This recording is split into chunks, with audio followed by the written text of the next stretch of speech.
All right, so Brian last week kicked us off by looking at Romans. This is my summer in Romans, so we're taking a look at Romans. And you may not know this, but I think Brian mentioned it. Paul, when he wrote this letter to the Romans, a very lengthy letter, he'd never been to Rome. But he wanted to go there, and he believed that God would one day take him there. And Paul understood so much about what we believe and who Jesus Christ is, the difference he's made, that he writes ahead of time because he knows they need to know this. And Romans is just an incredible letter because in Romans, Paul he deals with so much of the theology, the idea of what we believe and why we believe and the difference that Jesus made long before he actually, like I said, ever goes to Rome. I've just got back from California, and so hot in California also, but even though I was down in San Diego, but not near as humid. It is hot and humid here. So I'm grateful for air conditioners, aren't you? Yeah, that's the good news is our air conditioners are working well, and it will get us through it. And Brian, last week I was watching him, and he talked about coming back in from Albania, which is where he had been. And he came in Albania, and he says, and I just got hit with the reality of life where I had to pull up and fill up my car $4.65 a gallon. So Brian didn't tell you this, but I immediately texted him on his phone, and I said, try $6.65 a gallon, which is where I am, and it's not even my car. You know, I was like, I dropped $108 on a tank of gas in a car that only holds 16 gallons. Thank goodness. I'm glad it doesn't hold any more than that, because I would have really felt bad if it'd gone in. I'd had to take a loan out just to pay for the gas and everything else. Yeah, so there's life, right? And it's the way that life works. And in this book of Romans, Paul is going to absolutely take a direct shot at life. If you've taken a look already, someone already grabbed me and said, the wrath of God, that's going to be your topic? Yes, because he's actually going to jump in to this change in the first chapter, talking about the wrath of God, and he's going to talk about it for several chapters. He's going to lay it out, why it's there, what it means, how it works, and different aspects of it, and it's important. Let me say it again, it's important. Because, you know, when you're growing up or you're raising your kids, you're helping them grow up, you know what you need? It's not just the good news. It's not just everything's going to be fine, everything's going to go your way. I know we like that, but you know what you also need? What? The bad news. Sure you do. You need someone to help you understand what you need to avoid. If you go down this path of life, you're not going to like where you end up if you go down this path. And that's just a reality of life. I know that we want to say, whatever path you pick, it'll be wonderful. It will not. There are a lot of things that you and I know. You do this with your kids. Or if you don't, you should do this with your kids. I would sit down with my kids when they're young, and I would say, hey, you got to do this, you know. I know you don't want to, especially my son. My daughter loved school. Anybody got kids that love school? Oh, she was great. You know, I remember at the end of the first grade, and we go through the summer, and you know, you don't have to worry about telling her you got to go back to school. She's like, when is school going to start again? She liked it. And one of the reasons is because she did well in it. You know, school was where she excelled, and so sorry for all you that don't, but she was like, I'm at the top. So, you know, let's go back to that. That's a better place in life. But my son, you know, having a boy, he had other interests. I've told you before, getting ready for the second grade, I told him, I said, hey, Jordan, in a week you got to go back to school. He said, why? You know, it's a good question, you know, because to him, school was painful. School was something he didn't want to do. It just got in the way of all the things he wanted to do and all of his plans. It wasn't that he didn't have anything to do. He just had all these plans of his own, and it really cuts into his day. And then you come home and you have to do what? Homework, you know? He says, I'm finally free, and now you're making me do homework. And so I told him, I said, well, you have to go back to school because there's, you know, so you can learn more. And he just said, I already know everything I need to know, you know. Sure, of course. Every 6-year-old thinks the same way, right? Got it all figured out, know it all, know what I want to do, what I want to pursue. And so I still remember with him, boy, I'd have to sit there, especially on the language part, the English part, which was, you know, a struggle for me also. I loved math. Math was easy. The language part, was more difficult. And I know you say, man, what do you do for a living? Yeah, I read books and I write things. Okay, so yeah, he's the same way, just to let you know. And so I would say, you have to work on this. This is important. In fact, I would use, some warnings with my son. I would tell him, I say, if you don't work on this and get this part of it, and you instead do this, and I might have been, either pointing to some video games or some other things he wanted to do, I said, then you're going to pay a price later on. And that's part of the job of the parent, is I know how it's going to work out later on. And so part of my job is to help, him understand and get it, even though he doesn't want to do it, but understand, but it will be important later. And as I told a parent Friday, who was up here working with all the kids, which was such a wonderful day, I said, what happens when you work with your kids or you work with someone else's kids and you help them along? One day, and this is actually in the Proverbs, is one day they rise up and they call you blessed, because they get there and they realize, Mom was right. Dad was right. I needed to work on this. I'm grateful they pushed me. I'm grateful they didn't let me just do whatever I wanted to do. I mean, I got to do a lot of what I wanted to do, but they pushed me because they wanted me to make something of myself. They wanted me to learn. They wanted me to progress and move forward. My mom, I don't know about y'all, my mom was the sweetest thing in the world. She was. I mean, she was so easy and so nice. Everyone loved her. Until you crossed her. Until you didn't do what she told you to do, and it was not an option. You had to do this. You had to work on it. Until you did those things. And then my mom was a mama bear. Was yours that way?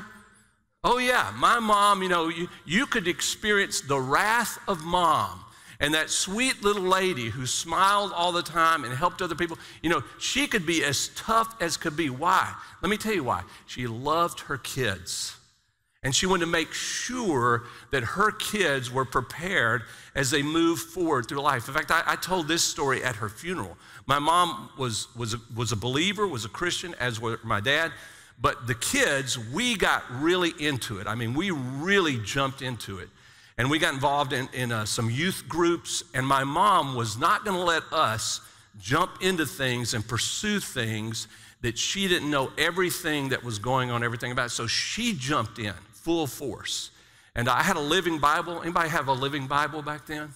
Yeah, if you remember those. So it was a paraphrase. It was wonderful because all of a sudden I could read it. I could understand what it was talking about. I mean, I had notes in it. I did it with my mom. You can't write in the Bible. Yes, I can.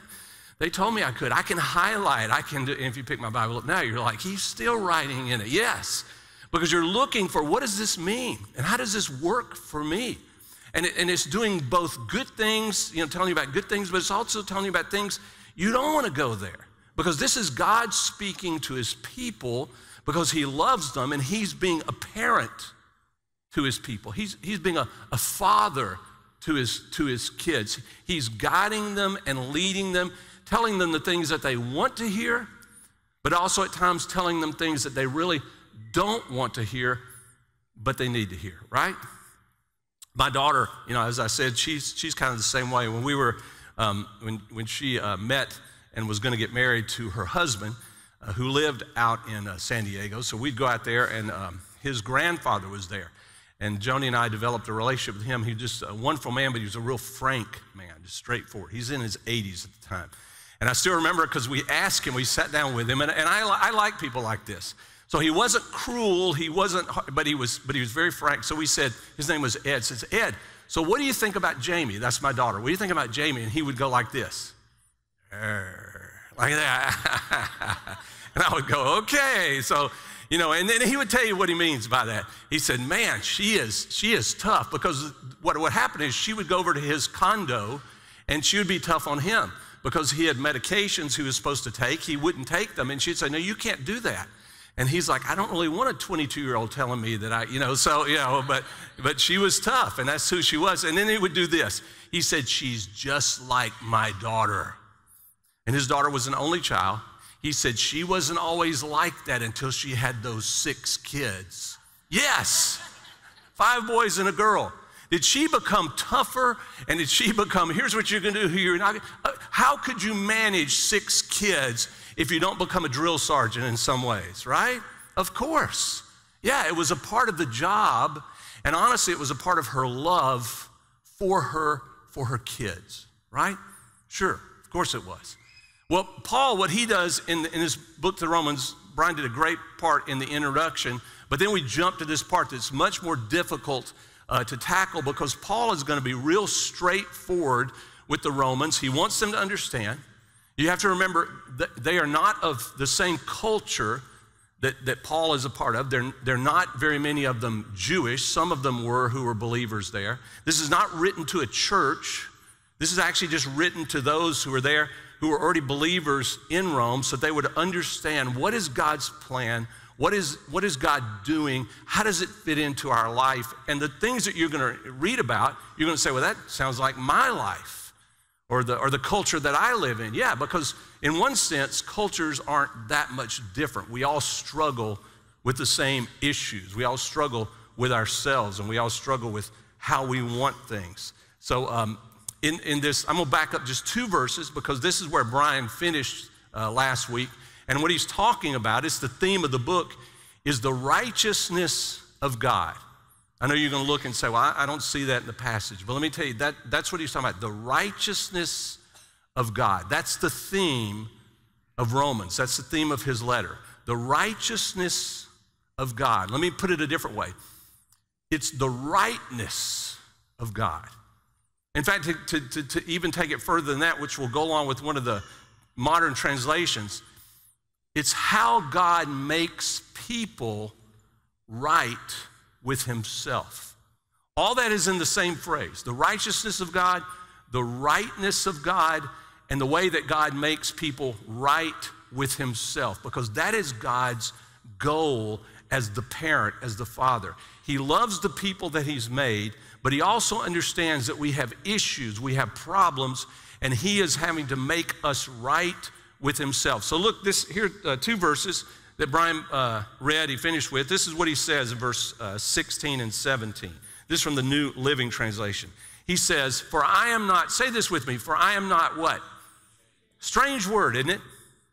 Why would Paul say, I'm not ashamed? I mean, why would you be ashamed of the Bible? Why would you be ashamed, as he says, I'm not ashamed of the good news? That's the word for gospel here, that the good story, the good telling. Why would you be ashamed anyway? For I'm not ashamed of the good news. Let me explain some reasons why Paul would struggle, or you might struggle in his day. Maybe you struggle with this even today, where he might be ashamed. Part of it is because of what Paul has gone through because of the gospel.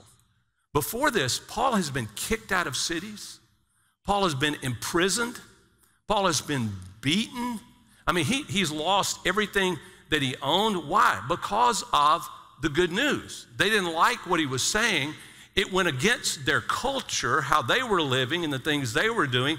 So they decided, well, we want him out of here. We don't like what he's saying, so we don't want to listen to him anymore. We want to kick him out. There are people responding to what he's saying. We need to get rid of him so they won't hear any more of this gibberish or this idea that doesn't fit our Roman culture or our Greek culture, or just the places that he lived. So when he says, I'm not ashamed of it, Paul is saying this is such a powerful message. This is so incredible, and I'm not going to say or not say it. I'm not ashamed of it. This is what changes a person's life, this message.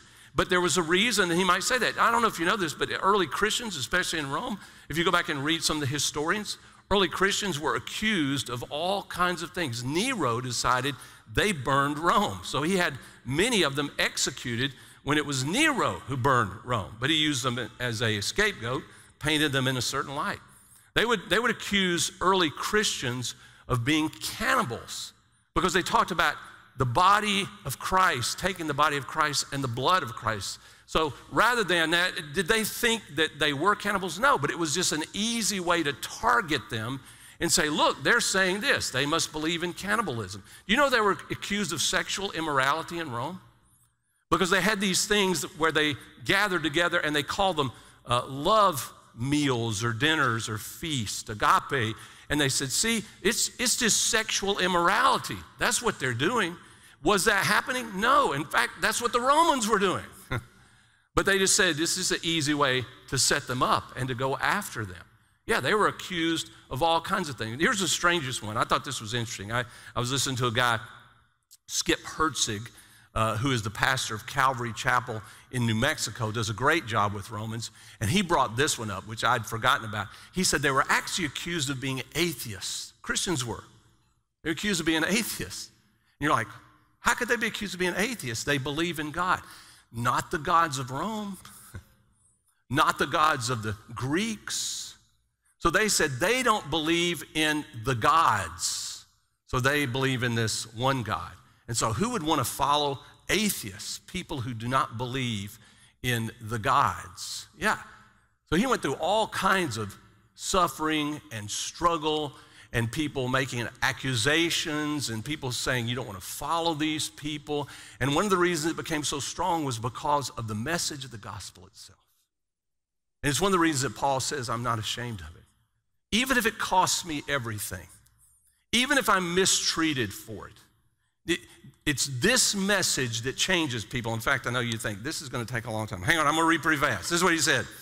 For I'm not ashamed of the gospel, the good news about Christ. And listen to this. It is the, say this part with me, it is the what? The power of God. It is the power of God at work, saving everyone who believes, the Jew first and also the Gentile.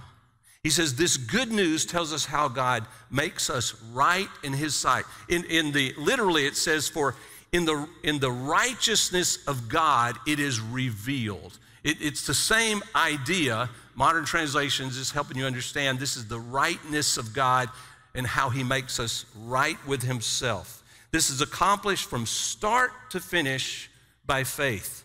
As the scriptures say, it is through faith that a righteous person has life. This idea of faith to faith, it means that you go all the way back to Abraham, and Abraham was made right with God through his, do you know the word? His faith, yes, what he believed. He wasn't made right with God by his keeping the law. I don't know if you realize, this is Paul's argument later in the book of Romans. He says, there wasn't any law when Abraham was around. The law came afterwards. The law just pointed out where we failed. He was made right with God, not by keeping the law, not because he was better than most people, not because, just to let you know, I know this thing, not because he was true to himself, nothing to do with it. The question was, how do you become true to God? How do you find a rightness with God? And as he said in the gospel, in the message of who Jesus is, it is by faith that we are made right with God. Not our own doing. Not because we are so good. Not because I look around and say I'm better than you are. Even though we do that sometimes, don't we? Well, wait a minute, but I'm better than that person, you know. How could God accept them but not accept me? Well, because you're made right with God by faith, by our belief in God, by our trust in God doing something for us that we could never do for ourselves. Because we can't fix the unrighteousness inside of us. We can't fix our own sin. We try. We have to manage it in our lives, but we can't fix it. Only God himself could come and fix this for us. So he says, faith to faith. Those who are before, made right with God by faith. The next, made right by faith. The next, made right by faith. The next, made right by faith. He just points back and he says, it's always been this way. No one has ever been made right with God by anything but by their belief in God and their faith, that God himself is the one who fixes it and who makes it right. It's incredible, isn't it? I think it's an incredible message. There's a guy back in the 20s that wrote, he was pretty famous, British guy. His name's Bertrand Russell. I don't know if you've ever heard of him before, but he won I think he won a Nobel Prize for some of his writings, but he was a devout atheist. And one of the things that he actually writes in his book about, it's called Why I'm Not a Christian. You can still, I think, buy that book, Why I'm Not a Christian, is he said there's one giant major flaw with Jesus. He says a lot of good things about Jesus. You can't deny so many things about what he said, who he was, but one major flaw with Jesus, Bertrand Russell would say, is he believed in hell. He believed in judgment.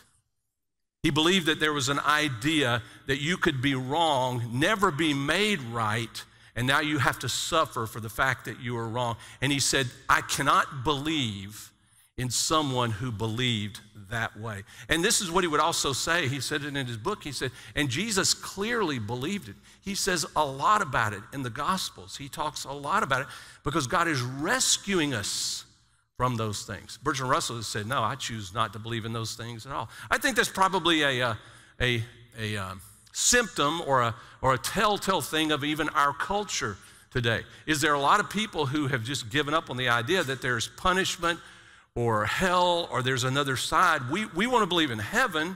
We want to believe that God loves us and accepts us, but we want to believe the other side. But here's the problem. You can't have one side without the other. It's just not possible. That's like me telling my kids, hey, I'm going to tell you what you need to do, but I'm not going to tell you what you should stop doing. Well, you have to do both. They both go together. Don't put your time into these things. Put your time into these things. These pay off for you long term. These will not pay off for you long term. These will lead you down a path. You don't want to end up down that path. This path is so much a better path in life. And if you love your kids and if you love people, what do? You tell them. Imagine going to the doctor. And the doctor said, boy, as I diagnosed who you are and where you are, you're not going to want to hear this, so I'm just not going to tell you. You know what that's called? Malpractice, yeah. Get a lawyer, right? Because they know that's their job, that's what they're trained to do, and they didn't tell you the truth. In fact, I even know people, it's always funny to me that people will do this with doctors, that they'll go to the doctor, they'll get a bad diagnosis, the doctor tells them the truth, and they say, I'm going to go get another opinion. Well, hang on, whoa, So you're going to keep going until you get the opinion that you want to hear? Then who's going to fix the problem that you have? And it's always better, I tell people this all the time, if you ever, you have to go to the hospital for anything and they want to do tests, and they say, well, do you want us to run these tests? And especially if the insurance is going to pay for it, say, yes, run every test you can run. Because I'd rather know now if there's anything wrong that I don't know. Why? So we can go ahead and fix it. So we go deal with it before it becomes a major problem. Or before, let's go further than that, before it becomes the death of me. What if we could fix it now? Would you do it? Of course you would. Yeah. And a lot of times compassion and love is telling the truth to somebody, making sure that they don't live their life based on a fallacy that later they will say, why didn't someone tell me you couldn't live this way or do these things or you would end up in this place if you kept pursuing these things. So it's going to take us to this next section. Here's the gospel. This is the theme of the book, God's righteousness, God making us right with himself, which is why it's such an important book in the New Testament. Long, but it's so powerful and it's so important. And I want to read for you the next part because you may think this is strange that Paul makes this jump, but it's actually not strange at all. It makes perfect sense that he goes into the wrath of God right after this because he's telling the other side of it if you don't end up there and what you're being rescued from. So here's man's big problem that he talks about. Verse 18, he says, for the wrath of God is revealed from heaven. This is actually New American Standard, this one verse, because I liked the way it was worded. This is a more literally accurate translation. It says, for the wrath of God is revealed from heaven against all, say this with me, against what? All. That means not acknowledging God, not fearing God, not realizing that God was the creator. It's his world. It will go his way. So he says there's this wrath against all ungodliness. It means hiding the truth about God, not acknowledging God, and unrighteousness of men who suppress the truth in unrighteousness. Now here's what I want you to grab why I put this one in here. He's not talking about that God hates people. He's talking about the ungodliness and the unrighteousness of men that men come up with to suppress the truth. It's not, and it's a strange thing. You hear this phrase, you ever heard this before? Hate the sin, but love the, yes, because that's who God is. God is against the sin that takes us away, that deceives us, that causes us to miss who God is and not live with the truth. But God loves people, so he's constantly trying to rescue people. This is part of Paul's theme, because Paul, acknowledges the Jews, and he also acknowledges the Gentiles, because Paul would not go in and say that the message of God is just for this one group of people, and which is what all cultures do. We struggle with it, right? We struggle with our people and then everyone else. The Romans struggle with it. They would talk about their people, the Romans, and you know what they called everybody else? The barbarians. So you know what barbarian meant? You're not a Roman. That's all it meant, So if you're not a part of us, you're one of them. We don't really care about you. I laugh because Skip's Herzig actually brought this up too. You know where the term barbarian came from for them too? It was the idea that how barbarians talk, because the Romans couldn't understand them. And so they just looked at them as saying blah, blah, blah, blah, blah, right? You see that in, cartoons and all. So they would translate it as bar, bar, bar, bar, bar, and they call them barbarians. So we could call them blobarians, I guess, because they don't talk like us. They're not part of us, and every culture does this.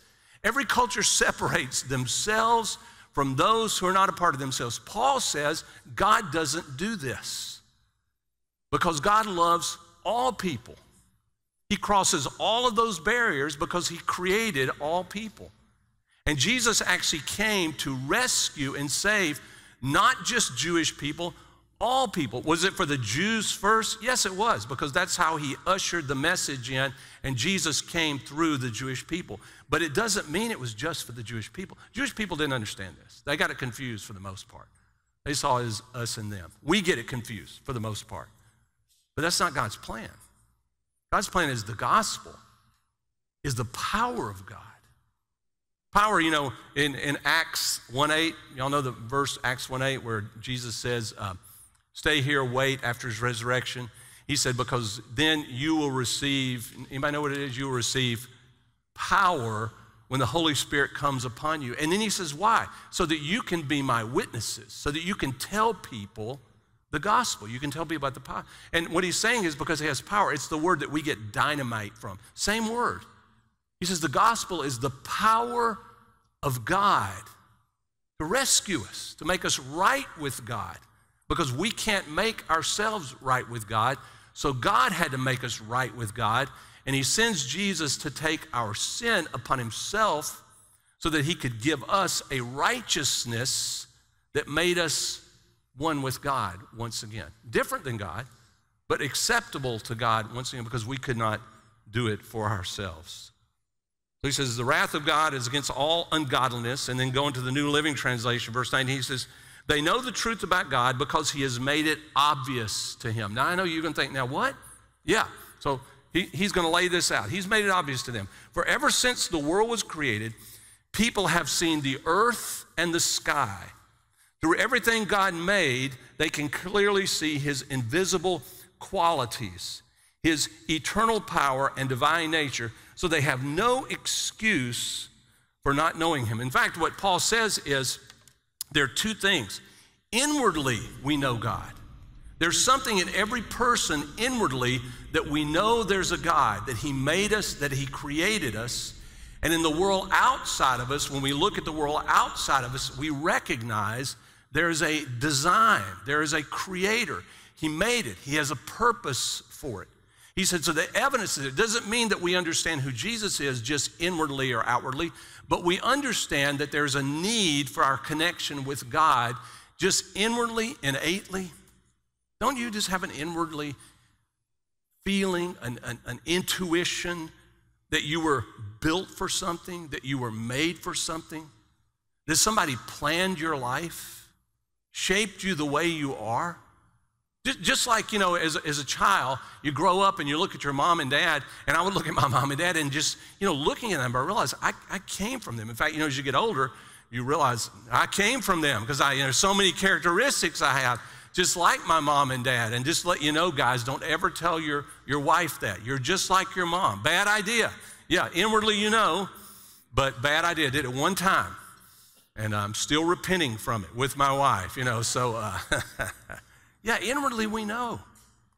We know there's a God. We battle with there's a God. If it wasn't such a battle, why would people spend their whole life trying to prove there isn't a God?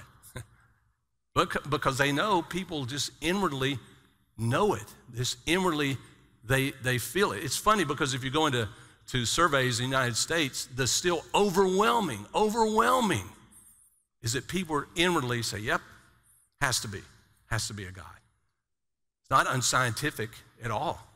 Even modern scientists, the more they're understanding about the way we're made, how it works, how we're shaped on the inside, the more understanding, the new understanding about DNA says there is a plan, there's a design. In fact, if you go, I'm a scientist, so I came, up through it. My parents are both scientists. My dad's a doctor, so I came from a scientific family. If you look at the DNA, the blueprint of how your cells work and how you're formed, there's absolutely no doubt this could not happen on its own. Someone planned this, someone shaped this and made this work this way. I even, because I tell you about my pets, so last night I went to bed and my little 2.5-pound Chihuahua, who was a rescue dog, so he was abused, and so he still will bite you if you come over to my house, just to let you know, especially if you're a guy, he's going after you. And it's taken me a long time to win him over, but he loves me. But he's still defensive, especially when I go to bed. Because my wife goes to bed first, she's in the bed, he's in the bed. I come to the bed, he's defensive. All of a sudden, he turns on me. I remind him, I fed you. I know where the food is. You can't even get to the food. I can get to the food. He doesn't care. He's defensive. He goes, the last couple of weeks, twice, I got in the bed and he will bite at me and jump at me and everything else too. The last 2 weeks, he's become more aggressive. He dives at me, 2.5 pounds, hits me in the chest as I'm getting in the bed. And do you realize that I could just crush you with one? And he's like, you can't catch me though. And he's right. He's shaped a certain way. He thinks a certain way. There's an innateness, about who he is. And I recognize, don't you recognize this? I'm not like him. He doesn't reason the same way I reason, because if he did, he wouldn't be doing this. But it's fine because I still love him and I still take care of him. And immediately he'll, once I'm in there for a few minutes, he comes up and snuggles up to me as if to make up, and I'm like, yeah, right. You just attacked me and now you want to make up, right? Because he knows that he don't want to be on my bad side. And I definitely don't want to be on his bad side. There's something inside. There's also something outside. I don't know if you know this, because like I said, I love science. I love the astronomy part of science and all too. But the universe is just such an incredible thing that's out there. And if you look at the universe, I think that what you have a hard time not acknowledging is if there's a God who created all this, right? He thought this up. He planned it. He designed it. It works because he wanted it to work this way. What would make more sense than God throwing out to show who he was, and so that we would understand an infinite universe to say, here's the backdrop of what I have done, of who you are. In fact, we used to think, you may not realize this, we used to think, wasn't that long ago, we used to think that the universe was, they came up with the Big Bang, so all of a sudden it's out, it explodes, and it's just like this, it's just static. Everything's sitting the way it is, until the Hubble telescope, was put together. It was put out into the atmosphere, and the Hubble telescope picked up what is called a red shift. It's the idea that light has certain characteristics or qualities to it. So you can tell if the light is going away from you or if the light is coming toward you. I guess the best example that would say, if you see a train go by, right? Or maybe an airplane go by, the sound of the train or the air is one way, and then when it goes by you, it changes. That's because the sound waves they're in waves, there's substance to them. So as the train is coming at you and the sound waves are coming at you, they're getting compressed, and the train is catching up in one sense, fraction, to the sound. When it goes past you, the sound waves are going away from the train, and so the frequency changes. And it's because of the way sound works. Well, light works the same way. So from the Hubble telescope, they all of a sudden recognize something that they never knew before. And for those who want to go say, well, it was religion. It wasn't, it was science. It was a science shift about 70 years ago. They recognized something that they never knew before. The universe is not only infinite, it's still expanding. It's still moving away from what seemed to be a central place that it started at an increasing speed. It's not slowing down.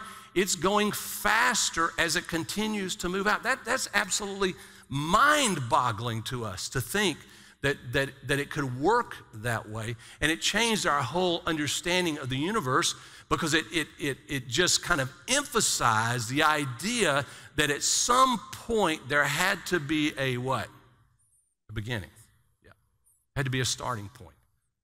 Had to be something caused this to start or just to happen. And it's the one thing that if you go to astronomy, they cannot explain how that happened, what caused that to happen. You know, it's just one of those mind-boggling things. And I love one of the latest explanations, which is there must be other universes besides the one we live in that we do not see that caused our universe to exist. And as I told someone who's a scientist, I said, oh, so you believe the Bible now? God, right. There's a part we don't see that caused the part we do see to exist. Yes, because how else could it happen if you didn't have that? This is what Paul's talking about. Inwardly, outwardly, we know. We know. There's no excuse for us not to look to God, understand that there is God, search for God, try to figure out who God himself is. And then this is what he goes on to say. They know the truth. He says, yes, in verse 21. They knew God. In these next passages, he's going to show the downward spiral. I guess you could call this the devolution of how human thinking works out. And I think if you look at this, you're going to see how he could see this in his day 2,000 years ago. And if you think about our culture, how we see the same thing, this is not to try to pick on anybody or anything that's going on. He's just talking about, listen, the evidence is there. And if you're an honest person and a person willing to face it, the evidence is there about what happens to us and how we fall away from God. Yes, they knew God, but they wouldn't worship him as God or even give him, say this with me, what? Yeah, credibility, thanks. They wouldn't even do that. And they began to think up foolish ideas, alternative ideas of what God was like. As a result, their minds became dark and confused. I love the translation. That's exactly what happens to us. Because all these new ideas that we come up with because we don't like the first idea, we don't know how to deal with God, so we come up with other ideas about who he is, and it only makes it cloudier. It only makes it more confusing to us. Verse 22, claiming to be, say this word with me, claiming to be what? How smart we are. Claiming to be wise, because let's face it, if you claim to be wise, you must be wise, right? Who can go against my claim to how brilliant I am? Claiming to be wise, they instead became utter fools. And instead of worshiping the glorious, ever-living God, they worshiped idols made to look like mere men and birds and animals and reptiles. So they exchanged the proper worship, where we should look, to a lower worship. And he goes in and says this, the creatures rather than the creator. He goes further, verse 24, he says, so God abandoned them to whatever shameful things their hearts desired. In other words, this is a part of God's judgment. He's going to talk later about the fact that God will judge the world. He will judge. There is a final judgment coming. But there's a judgment that goes on now already, and that God says, okay, you want to go do it yourself? You want to live by your ideas, your ways? Go for it. I'll let you do it. It's because God gives us free will. We get to make our own choices. We get to chase the things that we want to chase, whether they're good or bad. And foolishly, if we chase the wrong things, what do? We say, no, there's nothing wrong with chasing this, even though it may be taking us away from the God who gave us life and who created us, and the truth that we should be able to recognize about who God is. He said they chased after shameful things that were there in their hearts. As a result, they did vile and degrading things with each other's bodies. They traded the truth about God for a lie. So they worshiped and served the things God created instead of the Creator himself, who is worthy of eternal praise. Amen. That is why God abandoned them to the shameful desires. Even the women turned against the natural way to have sex and instead indulged in sex with each other. And the men, instead of having normal sexual relationships with women, burned with lust for each other. Men did shameful things with each other. And as a result of their sin, they suffered, catch this, within themselves the penalty they deserve. Because that's the greatest part of the suffering, is what it does to us in our view. And so here is the part of God's judgment. Since they thought it foolish to acknowledge God, he abandoned them to their foolish thinking and let them do things they should never be done. Their lives became full of every kind of wickedness, sin, greed, hate, envy, murder, quarreling, deception, malicious behavior, gossips, right? He keeps going on. They were backstabbers, haters of God, insolent, proud, boastful. They invent new ways of sinning, and they disobey their parents. Now, you can see why Paul got kicked out, right? Sometimes, like, yeah, let's just be straight up, Paul, and think everybody's going to want to hear this. But Paul, listen, Paul is saying, listen, I'm obligated to tell you the truth. Because if I don't tell you the truth, then you won't understand how good the good news is and the rescue of God. Verse 31, he says, they refuse to understand, they break their promises, they're heartless, they have no mercy. They know God's justice requires that those who do these things deserve to die, yet they do them anyway. Worse yet, they encourage others to do them too. Because with human beings, let's face it, if we can convince everyone, if everyone goes along, if everyone goes in this way, well, it must be right. Even though we face the issue, and if you're young and you're a new generation, you will face this issue of looking back at yourself and your own generation years and years and years later and condemning even your own generation. Because every generation does it. We missed that. We did that wrong. We've changed our view now. That's the way life works. Because cultures, when they fail to acknowledge God, find themselves going down a difficult and a twisted path. Now, I know that hard stuff. And so just to let you know, I didn't write it, right? I know you say, well, you put it in Alan. I did. I didn't write it. But I believe it. This is God communicating to us so that we would be saved, so that we be rescued. And I have to tell you, my heart, church-wise, is that I wish everyone, no matter who they are, no matter what they're involved in, would come and listen and learn who God is. Because it's the only rescue that you have. You cannot rescue yourself. You cannot come up with a new idea and somehow say, therefore, God must yield to my new idea. It doesn't work that way. No more than, your children being born can say to mom and dad, this is the way that it's going to work. I know that you say, well, in my family, okay. But it's not supposed to work that way. It's supposed to be that those who have more experience and have gone through more of life would understand the way that their children should go. Not the children would tell the parents to go.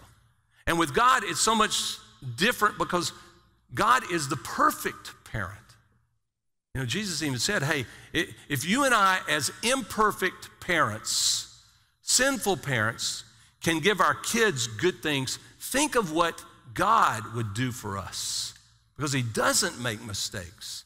He doesn't give us the wrong thing. He leads us in the right direction always. My heart, my desire, I know this goes against some other people's idea of church and even of religion. My idea is there's no one that I wouldn't want to be here and to come into the church. Because we all need the same thing.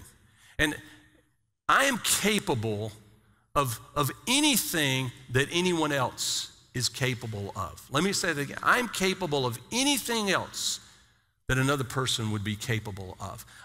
Inside of me is still the same sin that is inside of other people, so that means the possibility is there. I may not do the same things, I may not go the same direction, but I am capable of it with the sin that is inside of me. But Jesus' rescue power, the power of the gospel, is even more profound when you think about that he can rescue anyone. And there's no one who's outside of the power of the message that is good news. That Jesus gave his life to do for us what we could never do for ourselves. And my rescue comes from him, not from me. Not from me. There's another place where Paul is talking about in Corinthians, he's giving a similar list, and he's making it very clear here, but he's also making it clear to the Corinthians that the goal of Christianity is not for you to clean up your life, fix your life, make your life acceptable to God, and then come present yourself to God. It is the opposite of that. That is not the good news. The good news is you come to God as you are, the way that you are, because God loves you despite who you are. It doesn't mean he approves of everything we do, but he loves us anyway. We come to him as we are, and God is the one who makes the changes in our life and our heart. Our part of it is only one part, and that is to believe and to have faith and to come to him, knowing that he's capable, he will change us, he will fix us. And I have to say, there are a lot of religious people who don't like to hear that part because they want to say, well, now, wait a minute, but I'm better than most people. I do a lot of religion. Yes, but that's not what makes us right with God. It is what God has done for us. So in Corinthians, he goes to a similar list. If you want to go read this part in 1 Corinthians, I just didn't put it in there because it would be redundant. Similar list, some differences, but very similar, of all the things that people do. And he says, you know this is not the behavior of the kingdom of heaven. This is not who God is and what God is about. And then he adds this. Listen to this. This is really good. He says this. Paul writes, some of you were once like that. Yeah. But you were cleansed. He didn't say you fixed your own life. He didn't say you cleaned up your life. He says, but you were cleansed. He's talking about what God has done for us through Christ. You were made holy. You were made righteous to God. You didn't make yourself righteous to God. Christ made you righteous to God. You were made right with God by calling on the name of the Lord Jesus Christ and by the Spirit of our God. He does something in us, and he's continuing to do something in us who believe, who because of our faith, we put our hope and our trust in Jesus Christ. Let's pray together.